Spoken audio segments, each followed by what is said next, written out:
Қолымда кірпі, ойымда жоспар, бос армандар емес, нақты қадамдар.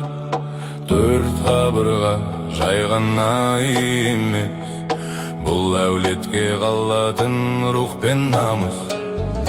Әкем айтқан түбінде түсінерсің, еңбекпен келген нан ең тәтті несі. Қарыз емес, термен салынған шатыр, боран соқса да шайқалмайтын ақиқат. Үй салу жауапкершілік,